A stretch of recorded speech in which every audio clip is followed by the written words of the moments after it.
Good morning, friends. This is the festival, one of the first festivals in the new year, the new calendar year, the Epiphany. And it's got a marvelous story of people visiting from the East and the recognition of Jesus. So this comes after the birth of Jesus, and we'll come to the story soon of the wise men. As we always do, we look for insights into what the words tell us. And we start with the actual word of the Epiphany. If you look at the definition of the Epiphany, it often refers to people who get a very quick idea, a very deep idea, an original idea. So you have an epiphany, that is, you suddenly see things, understand things that you didn't understand before. We often use the word like that. And this is usually based on work that you've done in the past, things you've done in the past. So that's the Epiphany. And what we can do and apply the definition of those words to the wise men coming. So they've got a background in studying what's going on. If we look at a different translation of the New Testament, of the Greek the New Testament was written in, it doesn't use the word wise men, it uses the word magium, where we get our word magician. And so these men were Zoroastrians from Persia. The Zoroastrian religion has got some similarities to Christianity, but they worship light and flame. So they look for the revelation of the love of God in light and flame. But the characteristics of the Magians, the Zoroastrians, is that they were astronomers and astrologers, and then a Greek word which means understanding the meaning of dreams. So there's a long tradition of this in the Bible, the understanding of dreams. And we know about Joseph in Egypt, don't we? With an ox coming down to the river and so on and so forth. And so that is part of that tradition, understanding dreams. But before we go there, we'll just look at the collect. O God, who by the leading of a star did manifest our Lord to the wise men of old. The star manifested the Christ to the wise men, the star.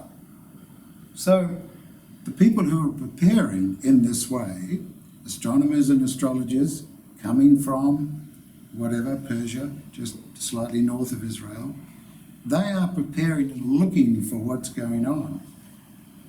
And the collect goes on, we ask such zeal and wisdom as that may help us to guide longing souls to thee. So we say, okay, these people were preparing. We prepared for Christmas through Advent. We took advantage of our preparation at Christmas by really experiencing deeply what Christmas does at the spiritual level, not the physical level, but the spiritual level. Now we've got a story of so-called wise men, Magians, people who study these things, people who study spiritual ideas. They've been preparing for a long time, and they are coming to tell everybody, this is the interesting bit, they are coming to tell everybody about Jesus. Now we know the story of Christmas. We know that Jesus' parents, Mary and Joseph, couldn't find a place to stay.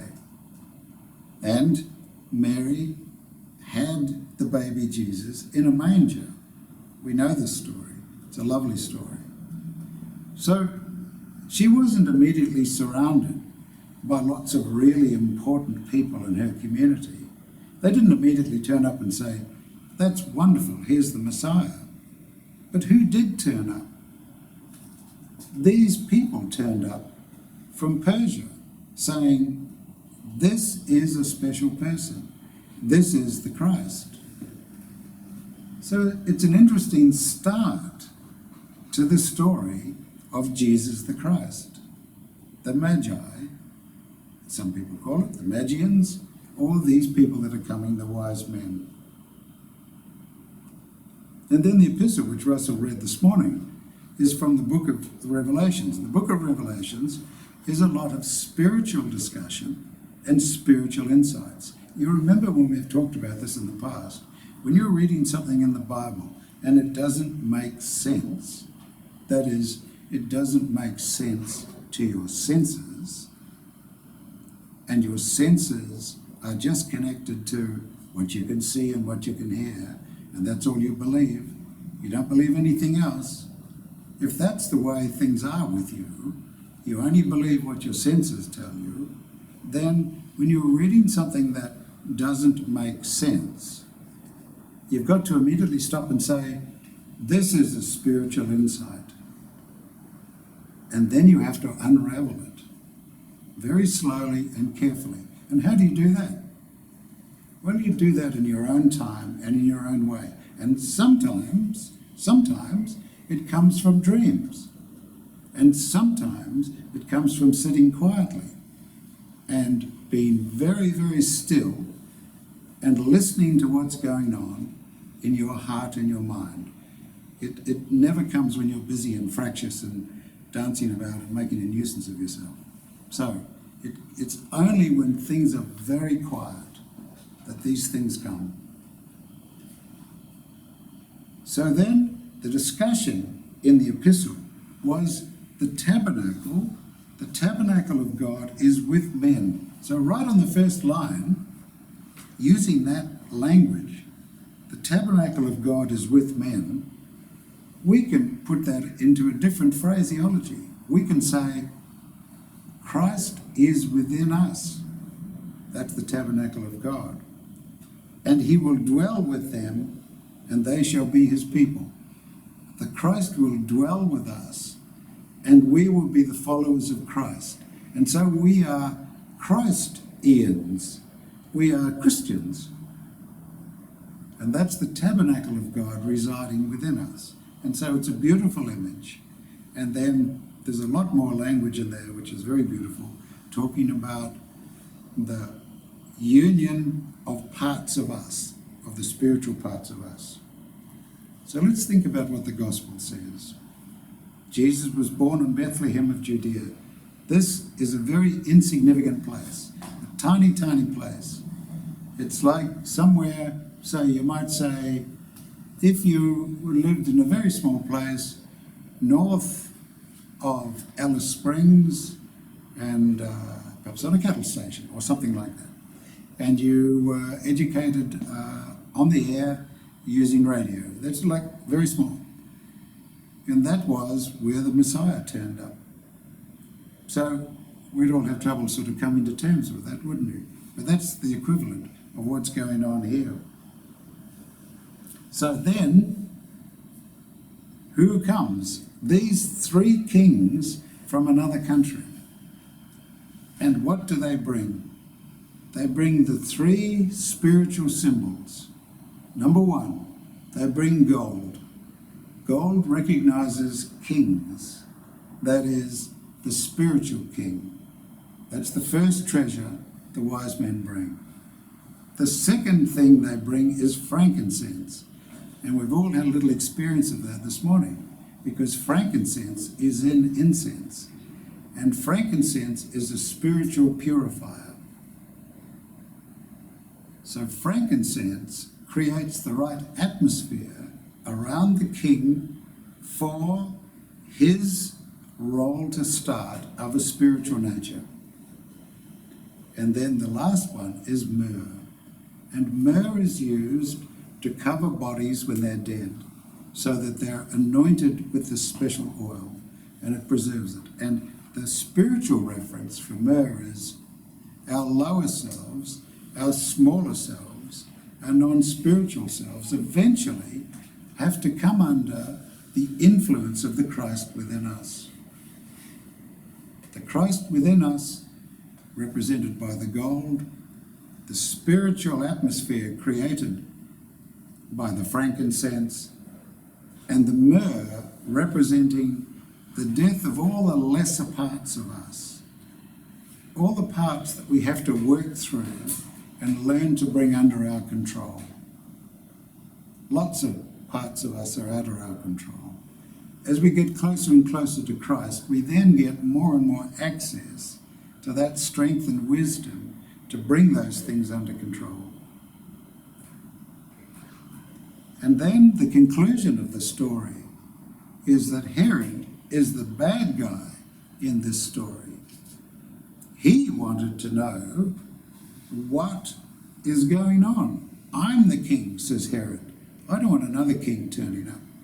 So he tries to play a little trick on the three kings. He says, look, do me a favour, go and find where Jesus is, and when you've found him, come back and tell me, and I'll go along and I'll be nice to him. Don't worry about that, I'll be nice to him. In a dream, then the angels come to the wise men and say, the travelling Magians, and say, do not divulge this to Herod. Herod is intrinsically against Christ. He's against the Lord. Do not go back that way. And the angels, on a separate occasion, in a separate dream, came to Joseph and said, take Jesus into Egypt immediately. And they got up the next day, and Mary and Joseph departed to Egypt and stayed in Egypt until it was safe for Jesus to return. So in this one festival of the Epiphany, we have lots of really interesting things going on, different activities going on, but all of them relate to our path as well. All of them can be taken advantage of the way we think about things in our special path. So the Epiphany, the sudden realization that comes to anyone, this is real, this is important. After a period of learning, a period of preparation, that's the Epiphany. And then the rest of the story is how it applied to Jesus. And the same story applies to us. As we start to turn away from the things that are not in our destiny, that are holding us back, as we turn away from those things and get in alignment with the thing that we are on earth to do. Every individual has an individual path, and we must find that. We must reach our own epiphany and say, that's the path for me. And I'll use the power and energy of Christ within me to pursue that unique path, because no one else on earth can do that except me. And that's the Epiphany. So, I commend these ideas to you this week. Think about this. Think how you can use it in your lives. And think about the marvellous images that come with this whole period of the Epiphany.